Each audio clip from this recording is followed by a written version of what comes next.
Hey, this is Phil Metris. I'm a professor of English at John Carroll University, and I'm a writer of 10 books, including the most recent Shrapnel Maps, which is available in every place books are sold. Today I'd love to just share with you my passion for haiku, which was a Japanese form that I learned when I was in high school, that really just turned me on to poetry and its powers for observing and making delight in the world around us. This book in particular was one of those books that kind of changed my life. The Essential Haiku, Versions of Basho, Busan, and Issa, translated by Robert Haas. So today I'm just going to share with you some of the basics of what a haiku is and how to put one together and set you off on your own hunt for haiku.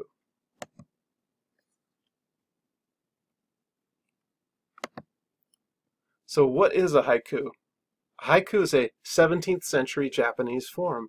It displays the poet's keen attention to the world, particularly nature, in its relationship to our human world. It consists of 3 lines that usually contain 5, 7, and 5 syllables.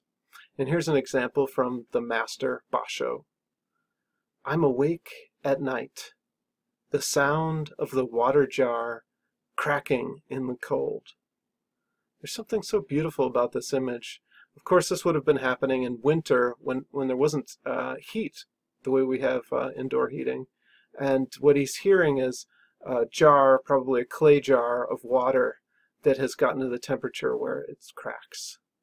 And that crack is something that's sort of suggestive of his own state of insomnia, maybe, as he's lying awake at night. So, I'm awake at night, the sound of the water jar cracking in the cold. 5 syllables in the first line, 7 in the second, and 5 in the last. 3 keys to a good haiku. The first is to create images of the world, not ideas. A really good haiku is composed of an image, or maybe 2 images, set next to each other. Specific, concrete imagery will show us the vivid beauty of the world. And as a poet, my advice to you is to let the images show us. Don't tell us about the world. Bring that world to life with your images. A good haiku shows attention to the present moment. The haiku moment in a haiku poem is one of discovery and a heightened awareness of the world right now and the ways in which things are connected. And last, a good haiku works through juxtaposition. Haiku almost always have 2 images, one on each side of a break. It could be a comma, it could be a line break, it could be a dash. And the reader will intuit the relationship between these 2 parts.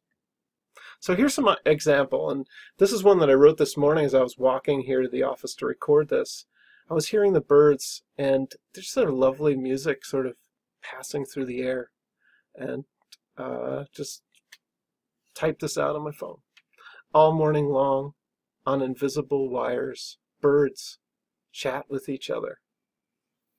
So line 1 situates us, all morning long. Line 2 shows us the birds on some kind of wire. And probably we're thinking birds on wires like telephone wires. But it says invisible, so it's sort of mysterious. Why can't we see these wires? And the last line is chat with each other. And so we imagine somehow that these invisible wires are connecting these birds as if, you know, people on their phones, for example. So these wires of songs pass through the air. Here's another one that I wrote yesterday as I was preparing for this. Outside my window, the magnolias' pink blooms have turned to green leaves. Earlier this spring, I was just astonished by the beauty of the magnolia tree. Probably a lot of us were kind of in our houses and noticing nature in a new way because of the pandemic and being sort of sheltered in place. And I was just astonished by how beautiful the magnolia was this spring. And now when I look out the window, of course, there are no pink blooms at all. It's just green leaves. So this haiku is a sort of stop-motion film observing the seasons passing from spring in that second line to summer in the following line. in the final line. Here's another example. Outside my window, a dog pauses, sniffs, and pees where my dog just peed. Now, we have a dog named Flash, and he really loves to go for walks, and he wants to stop at every tree, at every bush, and that's because he's finding out what other dogs are there, right? So, as we know, dogs love to send each other messages, and they don't do that through text. And yes, haiku can be funny. I hope that you laughed or chuckled or at least were grossed out for a minute. I think that poetry should be observing the world in ways that can be funny and earthy and surprising.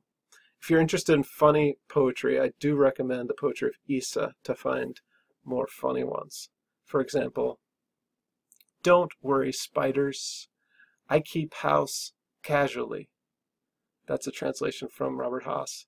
It's not 575, but it sort of captures that humor of Isa, that Isa's not going to be breaking down all the webs in the corner of his house. "Don't worry, spiders. I keep house casually."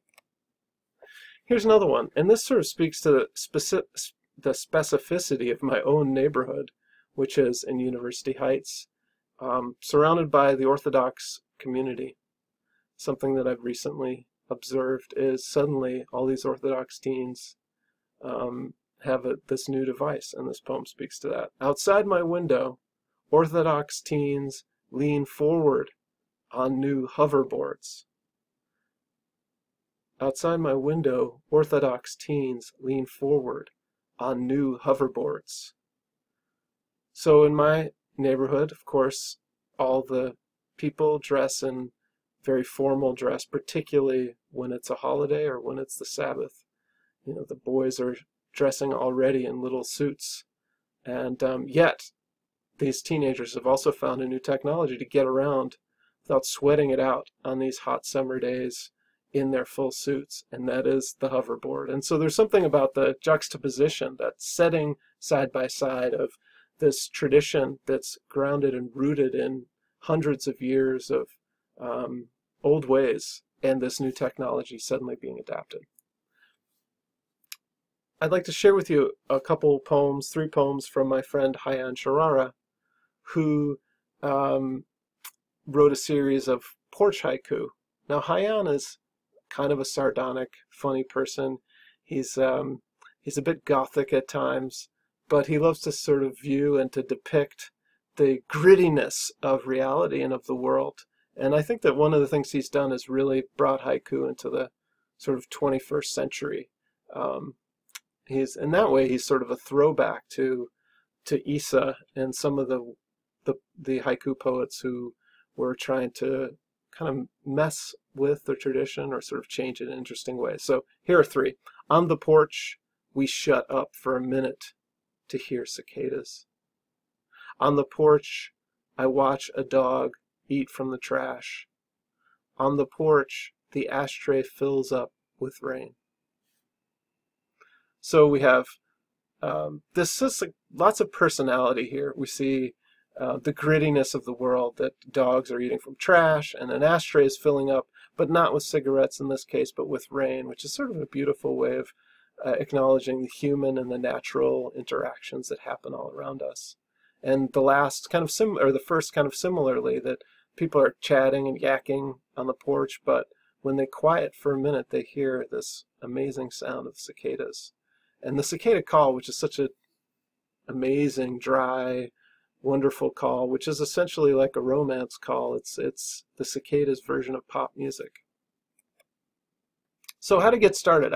I really want this to be an opportunity for you to sort of write your own haiku. So here's a first line if you're feeling stuck. "Outside my window." Now, go ahead, fill in the rest. You have 2 lines, 12 syllables. That's it. What do you see? Or here's another start for you. If you want to do something that's inside and sort of concerns the kind of the natural world of your own, family ecosystem, "At the basement steps." Basements can sometimes be places where the kids hang out, or where scary stuff happens, or where the unknown is. So one more time, what's haiku? It's a 17th century Japanese poetic form. It displays the poet's keen attention to the world, particularly nature and its relationship to our human world. It consists of 3 lines that usually contain 5, 7, and 5 syllables. Although you can play with that if you want.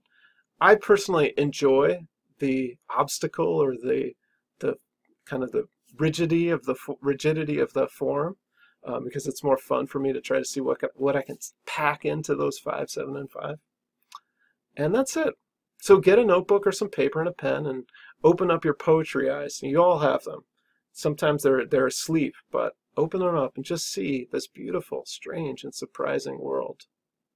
So begin your own hunt, and send us some of your finds. If you write some haiku that you're happy about and proud of, go ahead and send them to me. And my email is pmetris@jcu.edu. I'm really looking forward to seeing what you send, and hope that this becomes a way of kind of reclaiming, the space around your house and around your neighborhood and around your world. Maybe you're going to be able to identify trees that you haven't identified before. Find out if it's an oak or a maple or a linden. Find out what kind of flowers are in your yard, what kind of grass, because there's lots of different kinds of grass. What kind of beetles or ants you're finding, or what kind of people are walking around, or animals. So give it a go. Good luck. Thanks so much for spending this time with me.